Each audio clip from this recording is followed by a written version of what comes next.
Assalamualaikum warahmatullahi wabarakatuh.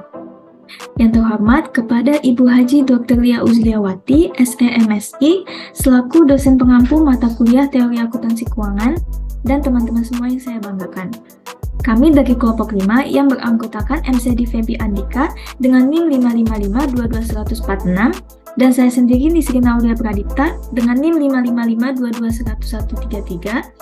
Kali ini kami akan membahas mengenai aset jangka panjang 1, yaitu properti, pabrik, dan peralatan.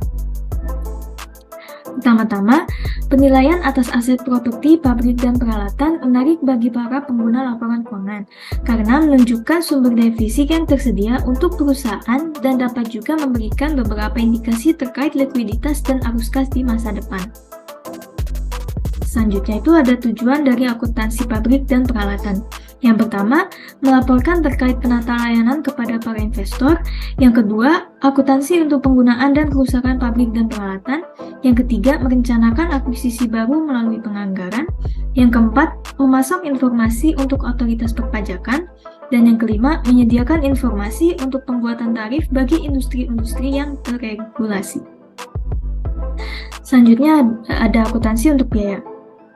Biaya atau pengorbanan ekonomi yang terjadi adalah metode penilaian yang lebih disukai untuk digunakan dalam menjelaskan perolehan properti, pabrik, dan peralatan, karena biaya perolehan menjadi lebih dapat diandalkan dan diverifikasi daripada metode penilaian lainnya, seperti nilai sekarang yang terdiskonto, biaya penggantian, atau nilai realisasi bersih.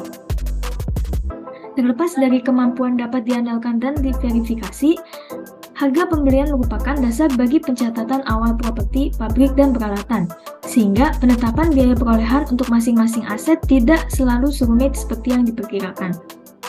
Ketika aset diperoleh secara berkelompok, maka ketika masing-masing aset dikembangkan sendiri, aset-aset tersebut akan diperoleh dalam pertukaran non-moneter.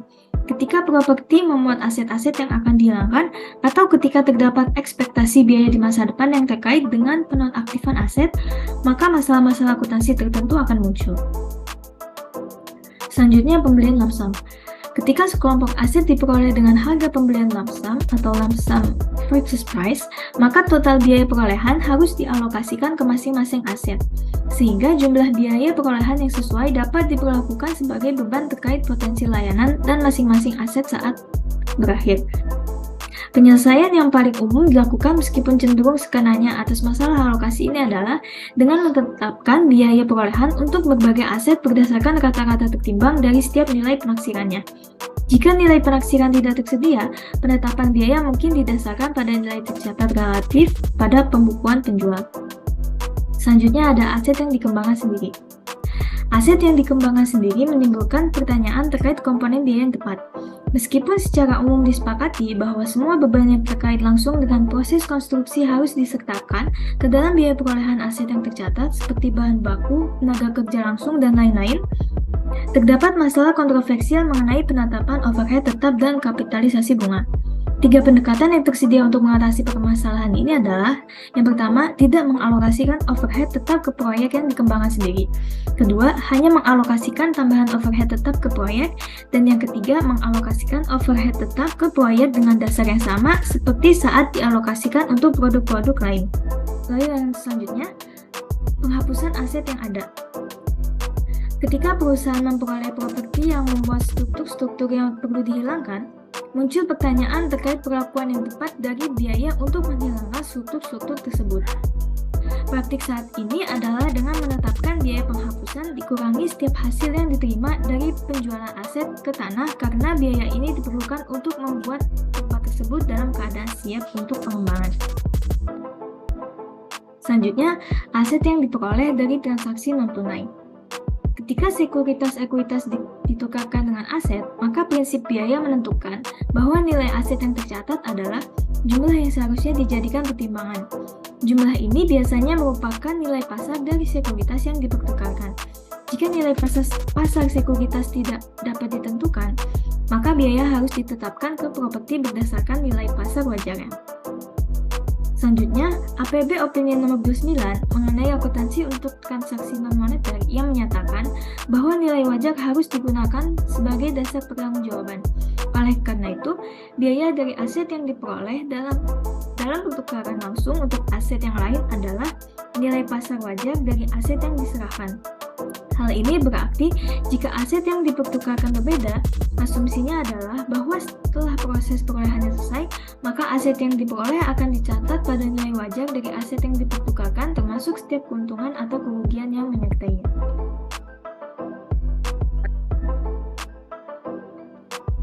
Baik, selanjutnya yaitu nilai yang didonasikan dan nilai temuan. SFAS nomor 116 mensyaratkan bahwa arus aset masuk dari donasi dianggap sebagai pendapatan, bukan sebagai modal yang didonasikan. Jika demikian, maka nilai pasar wajar dari aset yang diterima merupakan pengukuran yang tepat. Menurut SFAC nomor 6, pendapatan timbul dari pengiriman atau produksi barang dan pemberian jasa. Jika kontribusi adalah transfer non-resiprokal, maka sulit untuk melihat bagaimana pendapatan telah diperoleh. Dengan kata lain, dapat dikatakan bahwa arus masuk mempresentasikan keuntungan. Analisis keuangan properti pabrik dan peralatan. Perusahaan yang memiliki investasi dalam jumlah yang besar pada properti pabrik dan peralatan dan yang gagal mengganti aset-aset tersebut secara sistematis umumnya melaporkan peningkatan imbal hasil atas aset sama umur ekonomis aset dasarnya. Ini terjadi karena penyebut ROA berkurang seiring jumlah beban penyusutan tahunan perusahaan, menghasilkan peningkatan persentase imbal hasil atas jumlah laba yang stabil. Selain itu, pola umum kenaikan harga cenderung meningkatkan harga jual produk perusahaan, menghasilkan bias yang meningkat lebih lanjut untuk persentase ROA. Kemudian untuk alokasi biaya, proses pengakuan atau penyebaran biaya selama beberapa periode disebut sebagai alokasi biaya atau cost allocation. Untuk komponen-komponen properti, pabrik, dan peralatan, alokasi biaya disebut sebagai penyusutan atau depreciation.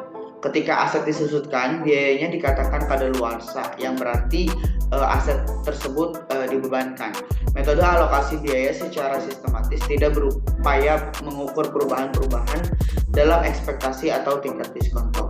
Konsekuensinya, tidak ada metode alokasi secara sistematis yang dapat memberikan ukuran laporan posisi keuangan yang secara konsisten mencerminkan potensi layanan di masa depan. Model akuntansi biaya historis yang saat ini dominan dalam praktik akuntansi mengharuskan biaya yang dikeluarkan dialokasikan secara sistematis dan rasional. Di sini ada beberapa metode penyusutan. Di sini ada 3 metode penyusutan, yaitu metode garis lurus, dipercepat, dan unit-unit aktivitas untuk properti, pabrik, dan peralatan. Kemudian pengeluaran modal dan pendapatan. Biaya perolehan aset untuk perusahaan termasuk biaya awal ditambah semua biaya yang terkait dengan upaya menjaga aset yang dimaksud tetap berfungsi. Namun, jika pengeluaran tambahan menimbulkan peningkatan potensi layanan di masa depan, pengeluaran ini tidak boleh dibebankan ke operasi saat ini. Pengeluaran yang meningkatkan potensi layanan di masa depan harus ditambahkan ke sisi biaya perolehan aset yang belum kadaluarsa dan diperlakukan sebagai beban selama estimasi umur ekonomis yang tersisa. Jika umur aset bertambah, efisiensi yang diberikan akan meningkat. Atau jika keluaran meningkat, maka potensi layanan juga akan meningkat, yang mana hal itu membuat biaya pengeluaran harus dikapitalisasi dan dihapuskan selama taksiran umur ekonomis. Semua pengeluaran lain yang dilakukan setelah akuisisinya harus dibebankan pada saat terjadinya. Di sini ada penurunan nilai. Contoh-contoh yang menunjukkan adanya potensi penurunan nilai seperti penurunan signifikan dalam nilai pasar suatu aset, kemudian perubahan signifikan dalam tingkat atau cara penggunaan aset, perubahan yang secara signifikan merugikan dalam faktor hukum atau iklim bisnis yang mempengaruhi nilai aset, akumulasi biaya yang secara signifikan melebihi jumlah yang awalnya dikeluarkan untuk memperoleh atau mengembangkan aset, dan proyeksi atau perkiraan yang menunjukkan histori adanya kerugian yang berkelanjutan yang terkait dengan aset. Kemudian di sini akuntansi untuk kewajiban penghentian aset. Kewajiban penghentian aset itu liabilitas yang terkait dengan pelepasan akhir dari aset jangka panjang. Kemudian ada biaya penghentian aset, merupakan peningkatan biaya kapitalisasi aset jangka panjang yang terjadi ketika liabilitas untuk kewajiban penghentian aset diakui. Kemudian penghentian, selain penghentian sementara aset jangka panjang dari layanan dengan penjualan, pembuangan, atau pelepasan lainnya. Kemudian ada promissory estoppel yang merupakan konsep hukum yang menyatakan bahwa janji yang dibuat tanpa pertimbangan dapat diberlakukan untuk mencegah ketidakadilan. Di sini ada IASB. IASB mengatur yang pertama seluruh masalah yang terkait dengan akuntansi untuk aset, properti, pabrik, dan peralatan dalam revisi IAS nomor 16. Kemudian kapitalisasi biaya bunga atas aset yang diperoleh dalam IAS nomor 23. Kemudian perlakuan akuntansi terkait penurunan nilai aset dalam IAS nomor 36. Perlakuan akuntansi terkait provisi untuk kewajiban penghentian aset dalam IAS 37, perlakuan akuntansi terkait aset yang dimiliki untuk dilepaskan dalam IFRS nomor 5, dan akuntansi untuk sumber daya mineral dalam IFRS nomor 6. Cukup sekian penyampaian materi dari kelompok 5. Terima kasih atas perhatiannya. Wassalamualaikum warahmatullahi wabarakatuh.